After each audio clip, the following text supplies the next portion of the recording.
Okey, Assalamualaikum warahmatullahi wabarakatuh. Jadi kat sini saya sekali lagi kita berjumpa lagi di channel Freedom Bullion, kan, yang mana Freedom Bullion ni kami membincangkan tentang bagaimana kita nak selamatkan kewangan kita. Kita nak selamatkan kewangan kita daripada dicabul, diperkosa oleh puak-puak batil, kan, sehingga menyebabkan kita jatuh miskin. Dan macam mana kita nak menghadapi perkara ni dengan kita ada emas dan perak. InsyaAllah ni duit sunnah yang akan selamat kita. Kita kena yakin dengan ni duit sunnah. Dalam sunnah ada kejayaan. Jadi bagi yang tak mengenal saya, nama saya Amir Johar. Sekali lagi saya nak menceritakan kali ini kepada tuan-tuan tentang kenapa pentingnya kita ada emas dan perak. Dan untuk tu saya rasa perkara yang paling mustahak untuk kita faham ialah emas dan perak ni kita kena faham fundamental dia. Kita kena faham dia perkara yang paling mustahak. Mungkin kita kena ada untuk kita melawan buat batil. Okey. Saya nak bercerita yang kita kena faham yang emas dan perak ni adalah dua perkara yang sentiasa berlawan dengan currency. Okey, currency ialah satu perkara dan emas dan perak adalah perkara yang lain. Dua-dua perkara ni ialah duit, kan? Satu ialah duit yang sebenar dan satu lagi ialah duit yang tipu. Okey, jadi duit yang sebenar ialah emas dan perak, yang mana dalam Quran diceritakan tentang emas dan perak. Diceritakan surah Al-Kahfi macam mana mereka pergi selepas tidur berapa ratus tahun tu, mereka pergi pasar, mereka bawa dirham. Dan nak tunjukkan 309 tahun dia tidur, tuan mulia. Dan lepas dia bangun, tetap dirham tu boleh diguna pakai. Dirham tu masih kekal value dia, masih kekal dia punya nilai dia, dan dia tetap boleh beli makanan dengan dirham tu. Walaupun dah berapa ratus tahun, dia beritahu 309 tahun tidur. Ni benda ni. So lebih kurang ini zaman Nabi, ni dia panggil dirham. Okey, ni kerajaan Cina buat. Yang ni nama dia panda. Okey, jadi dengan sekeping ni lepas 309 tahun tetap dia boleh beli apa-apa perkara yang boleh dibeli sebelum 309 tahun yang lepas. Maksudnya dia retain value. Okey, jadi saya nak tuan-tuan kena faham, sebab itulah penting kita ada emas dengan perak ni. Sebab hakikatnya dia retain value, kan? Selain pada emas dan perak ni, namanya fake money. Yang mana fake money ni dia boleh dicetak suka-suka hati. Jadi dia sentiasa berlawan. Dua perkara ni berlawan. Orang batil mereka nak menangkan currency, dan orang yang kita yang sekarang kita nak perjuangkan ialah kita nak perjuangkan duit sunnah ni, kan? Jadi apa kelemahan atau kelebihan yang ada pada duit perak emas ni? Seperti yang kita tahu, duit emas dan perak ni dia retain value dia. Okey. Jadi apa yang dia nak sebenarnya? Orang batil ni nak apa? Kita kena faham apa orang batil ni nak. Jadi kalau tuan-tuan faham benda ni, pasti tuan-tuan akan terkejut sebenarnya, kan? Apa yang batil nak sebenarnya? Dia nak kuasa. Dia nak kontrol. Dia nak kontrol seluruh manusia. Jadi bila nak kontrol manusia ni, mereka faham ada satu cara. Kalau dia boleh kontrol manusia dengan cara tu, kan, maka mereka boleh kontrol segala-galanya. Mereka boleh jadikan tuan-tuan sebagai hamba kepada mereka, kan? Jadi kita biasa dengar the global elite. Kita biasa dengar orang panggil the 1%ers ataupun 1%, kan, golongan 1% daripada 7 bilion umat ni, kan. Orang ada panggil the cabal, the cabal elite.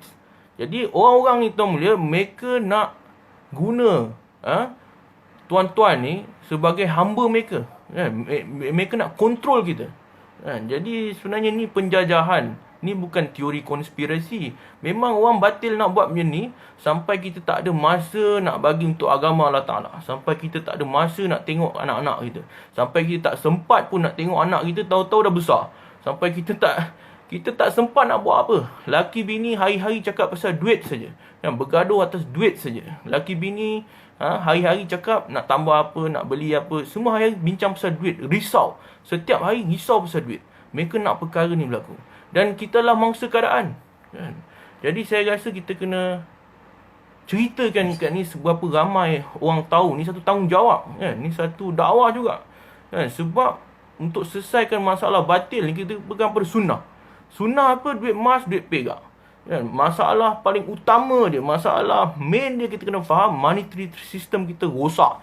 Okey, jadi untuk tu saya tunjuk tuan-tuan. Saya kecilkan sikit window ni. Okey, besar sangat ni. Okey. Ini kalau tuan-tuan kenal nama orang ni, JP Morgan. Dia kira antara kabal atau orang elit. Dia cakap gold is money, everything else is credit. Okey, jadi dia pun faham. Ni saya nak tunjuk. Okey. Ni kalau tuan-tuan pernah tengok orang ni kan, Nama dia Mayer Amschel Rothschild. Mayer Amschel Rothschild. Dia ni founder kepada segala Rothschild. Dan Rothschild ni ialah pemilik seluruh bank. Dia ni yang mulakan sistem banking ni.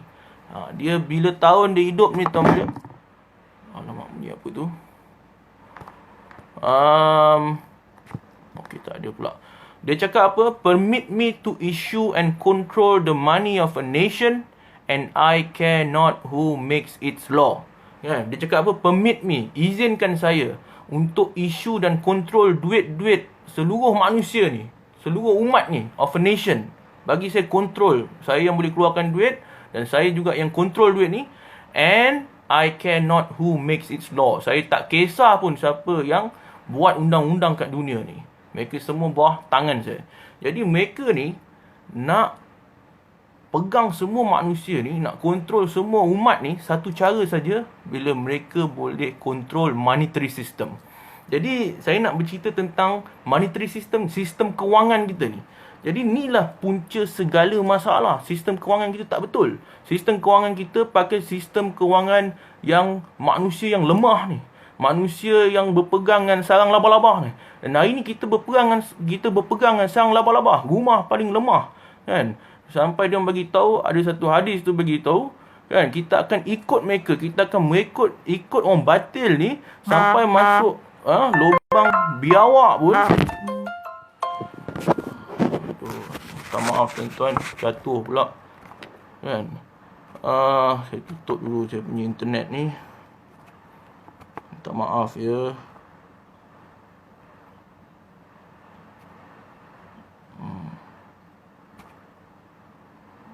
Okey.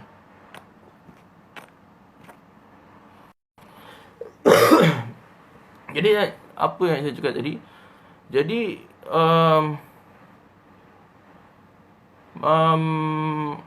mereka tak kisah. Yang penting mereka pegang currency. Maka saya bercerita tadi tentang kita akan ikut mereka sampai lubang biawak pun kita masuk ikut sekali. Siapa mereka tu? Orang tanya dengan Nabi. Nabi kata siapa lagi kalau bukan orang batil ni? Siapa lagi kalau bukan Yahudi Nasara ni? Jadi tuan mulia, kita kena faham sebab itulah kita main emas perak ni. Sebab itulah kita kena berpegang dengan duit sunnah ni. Ini sunnah yang telah dilupakan. Ini sunnah yang sengaja dilupakan. Dan kalau boleh orang Islam jangan faham langsung pasal emas dan perak ni. Ini keinginan mereka, tuan mulia. Sebab tu ni kita pelik. Saya ada buat video itu dekat barat lah. Dia tunjuk coklat dengan 10 ounce silver bar. Coklat bar dengan silver bar. Orang tak heran nak ambil silver bar. Orang langsung tak faham silver bar. Orang faham coklat lagi senang. Yang penting boleh dapat makan, aman damai. Jadi ni saya nak tunjuk apa lagi tuan cakap. Okey ni, tuan-tuan tengok ni. Kalau tuan-tuan kenal ni, John F. Kennedy yang kena bunuh, kena tembak tu. President John F. Kennedy 7 days before his assassination. Apa dia cakap? There is a plot in this country to enslave every man, woman and child. And before I leave this high and noble office, I intend to expose this plot. Jadi bila dia cakap macam ni, Kan? Dia ni nak membangkitkan, nak menyelamatkan fellow countrymen dia, orang Amerika waktu tu. Tapi apa jadi bila dia berlawan dengan elit ni, 7 hari lepas tu kena bunuh bapak dia. Jadi dia sengaja nak tunjuk waktu kena bunuh. Jadi sekarang ni presiden-presiden di seluruh dunia, termasuk menteri kita, Perdana Menteri kita, semua ni dipegang oleh kabal ni untuk membenarkan misi mereka memperjuangkan tentang currency ni. Jadi currency ni lah alat yang mereka gunakan. Currency ni maksudnya bila mereka boleh pegang currency, ini alat yang digunakan untuk medium of exchange. Kan? Ini yang digunakan untuk kita tukar-tukar barang. Apa guna duit ni? Duit kalau dia tak boleh guna untuk beli barang, apa guna duit? Duit ni guna untuk beli barang.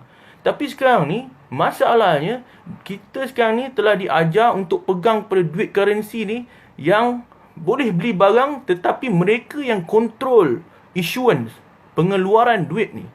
Jadi untuk setengah negara, mereka bagi banyak. Untuk setengah negara, mereka bagi sikit. Tu kita tengok ada negara yang miskin, ada negara yang kaya. Kan? Untuk tu saya nak beritahu, kan, mereka pula ada printer. Printer mereka boleh pakai suka-suka hati.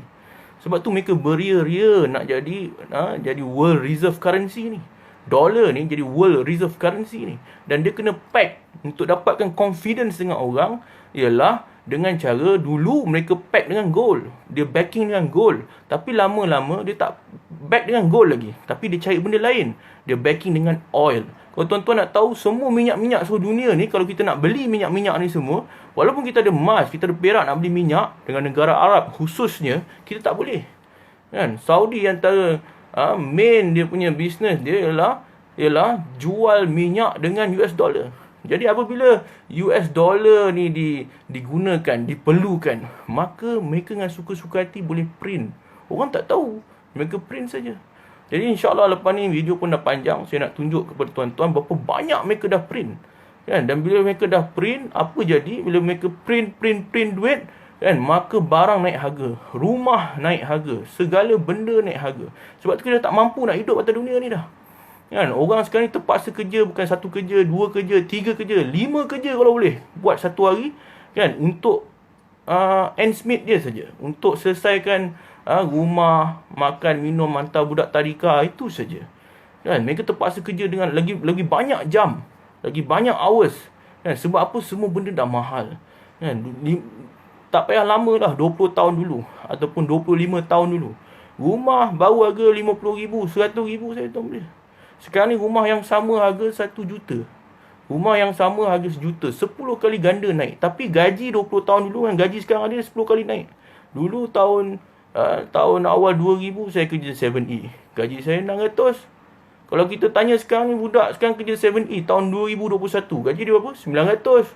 Naik 1.5 kali saja. Tapi rumah naik berapa kali? Naik 10 kali. Ada tempat naik sampai 20 kali. Ini sebab apa? Ini semua sebab currency manipulation. Dia orang print saja duit suka hati dia dan masukkan dalam ekonomi.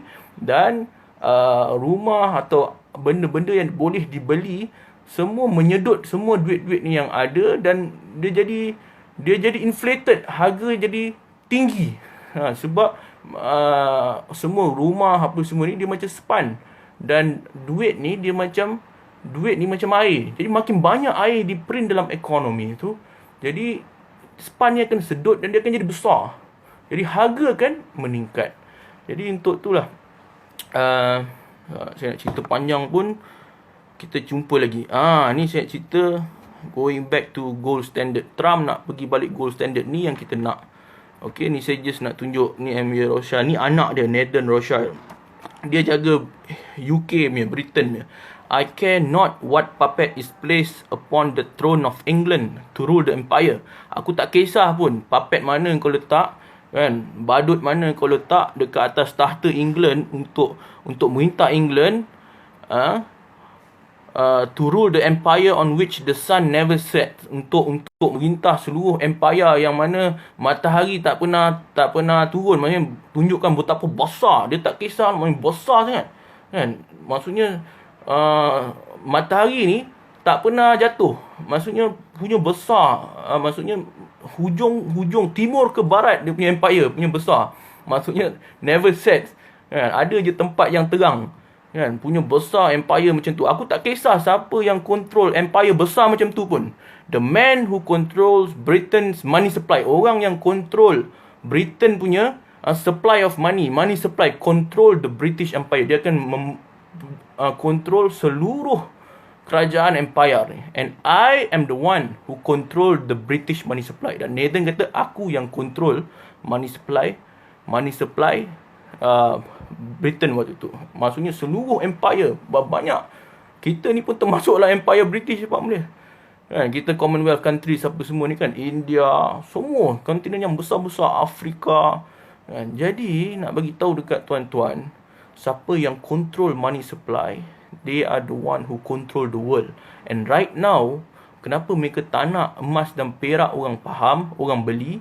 Mereka cerita dia naikkan stock market, mereka naikkan segala benda, nak nampakkan penting pegang currency ni. Dan emas perak ni tak payah beli. Kalau boleh simpan jauh-jauh. Emas perak ni alah, buat hari bertunang dah lah, buat hari kahwin beli sebentuk cincin dah lah. Kan, buat cantik-cantik je. Kan, mereka langsung tak nak bagi orang faham yang emas perak ni duit. Sebab itulah kita beli emas dan perak hari ni. Inilah antara sebab kenapa emas dan perak. Setiap duit lebihan yang kita ada, yang mana kita tak pakai untuk makan minum kita, kita sisihkan. Kita savekan semua emas dan perak. Untuk tu saya rasa cukup dulu. Lepas ni kita akan sambung tentang, di video akan datang, tentang lebih banyak lagi perkara. Jadi kalau tuan-tuan boleh bantu saya, ni pun channel yang baru dan saya pun orang baru. Jadi kalau tuan-tuan nak support saya, tuan-tuan subscribe channel saya ni, dan tuan-tuan like, share dan share pada kawan-kawan. Yang penting tuan-tuan share pada kawan-kawan. Kita akan cerita dengan lebih lanjut macam mana supaya orang mudah faham kenapa emas dan perak ni penting sangat. Penting sangat sebab kita nak lawan orang batil ni. Untuk tu sekian saja daripada saya. InsyaAllah kita akan jumpa lagi. Subhanallah bihamdi, subhanallah bihamdika, asyhadu an la ilaha illa anta, astaghfiruka wa atubu ilaik. Assalamualaikum warahmatullahi wabarakatuh.